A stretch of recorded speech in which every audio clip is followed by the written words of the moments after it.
咁多位觀眾好，翻嚟智勝達陣啊！完成咗冬草嘅轉換工程之後呢，咁賽事就翻嚟呢個沙田啦。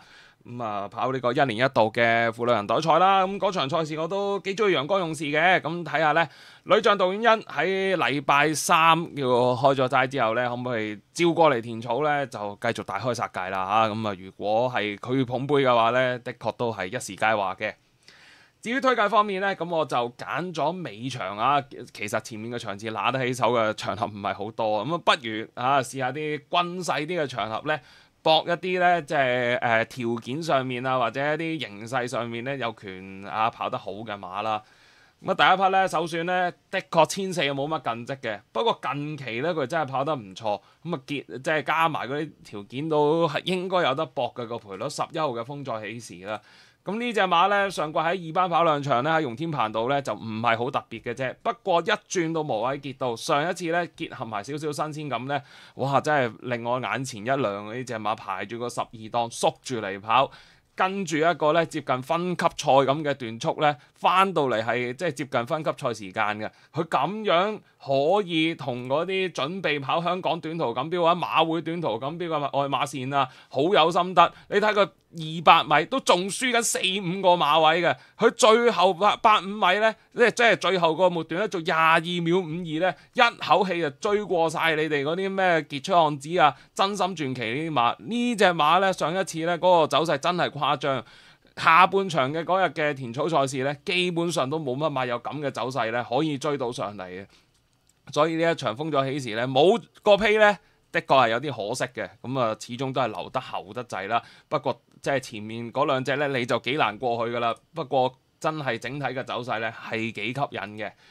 今次賽前呢，就無畏傑俾佢唞翻10幾日，即刻都做閘啦。嗰課集同小鳥天堂一齊試呢，哇！拍住一齊鬥呢，去到末段尾即係埋尾嘅時候呢，兩隻馬都爭持不下嘅。其實都幾 fit 嘅兩隻馬，真係擺晒個狀態喺度呢，迎接今次嘅賽事。執咗個4檔呢，應該就好跑嘅。佢唔使一定要同你即係一定要咬住嗰啲2-3位嘅，走後2陣都更加好添喎。以往跑田草都係咁樣啦。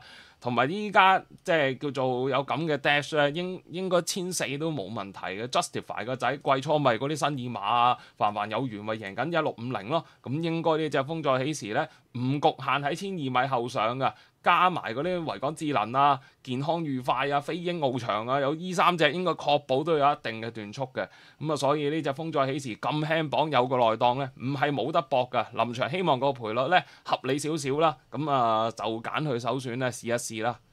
次選原本都幾中意嘅，不過個磅就真係太重啦。2號嘅呢隻係光年魅力啦。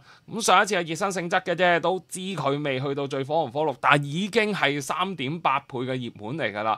結果就際遇唔係好彩啦，又遇着一個唔係咁快嘅步速呢，益晒前面嗰啲接班馬竹遠啊、合夥奔馳嘅，佢呢就真係慘豬啦。呢個潘頓咁83貼住條欄呢，又俾嗰隻竹遠呢有少少帶咗埋去呢。呢度和平波一定係冇路上㗎。呢度呢要阿潘頓咧攞翻出一個環身位咧，先叫可以真正打開衝刺。呢隻馬咧都係要撻順咗咧，先好好接嘅。佢都最後85先打，即係要有啲路上咧，太遲啦。應該就唔會有啲咩好特別嘅走勢俾到你睇咯。但係佢都叫有攬兩步咧，唔錯㗎啦。的確個上一次嘅發揮咧，唔算好俾佢發揮到嘅啫。今次賽前都繼續做閘啦，同羅馬勇士嗰啲一齊試閘，佢就撳翻住嘅啫。之前已經做多咗一個閘㗎啦，其實成個10月咧，佢做咗2個閘嘅，所以個備戰都好積極啦。係即係降班㗎，佢都有少少叫做換咗批對手，加埋個3檔係嫌佢重咗少少磅啫，即係你話要讓下邊嘅馬磅咧，我又對佢唔係咁有信心。始終上一季用咗個分上到嚟呢度啦，佢自己都要進步咯。希望都可以即係繼續上啦，即係都係向好嘅嚇。始終都係1400米專家，但係你話個磅咁重咧，驚佢撐翻嚟嗰2步撐少少啫。大殺力就擺咗喺度㗎啦，呢隻光年魅力，所以點都要尊重翻佢啦，擺喺次選度嘅。再揀落去咧，都係嗰啲搏下嘅馬嚟嘅14號進跑得啦，咁冇理由1400唔得嘅，同埋佢即係呢啲真係一插班咩133磅就贏馬喺香港都即係呢啲 PP 都應該喺呢個階段都偏少㗎啦。上一次當回氣賽啦，冇咗個新鮮感，但係前一次咧。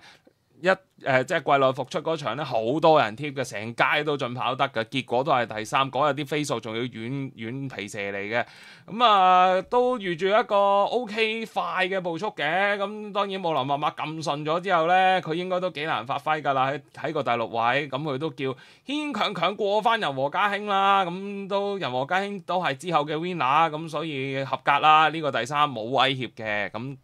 但係咧，佢就有個即係轉嚟1400嘅變數啦。咁啊，廖康銘都特登上個禮拜咧，明應該都知有賽程啩，都特登俾佢上翻從化開貨快時間，睇嚟都有打磨嘅準備啊。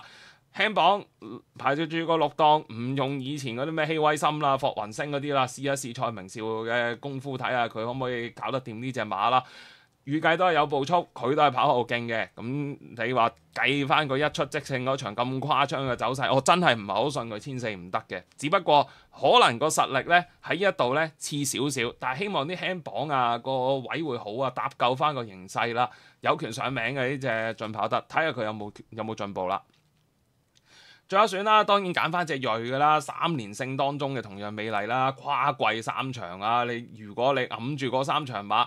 咧佢跑第33次嘅出賽嘅時候係啦，33次出賽嘅時候，你邊度諗到佢可以先恰標之星河，再上一次可以鬥贏南區之星啊？咁上一次嘅走勢，當然佢前面真係撳盡晒個步速，後面先真係叫做慢慢加快，兩隻馬拋甩晒後邊嘅，咁啊當然都係一場好好嘅嗰啲單打獨鬥嘅賽事啦。咁就係講緊同前面粉紅色帽嘅同樣美麗啦，咁佢都叫佢恰到咧嗰隻咧一到跑馬地都唔〜大把喺手嘅南區之星，咁上一次都係堅㗎啦。你話睇翻嗰啲末段時間啦，22秒9咧都係頂級，即係都係依次班㗎啦。咁始終即係當然兩隻馬都係賺咗，但係咧即係同樣美麗點計都有孭住131磅咧，贏起上嚟有啲說服力嘅。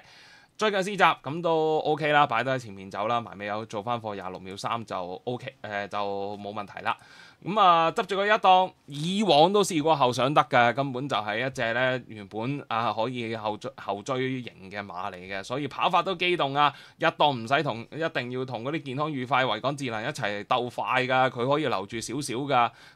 個跑法相對機動之下咧，都要搭住佢嘅，希望就係嗰啲半冷門賠率啦，始終都贏到即係。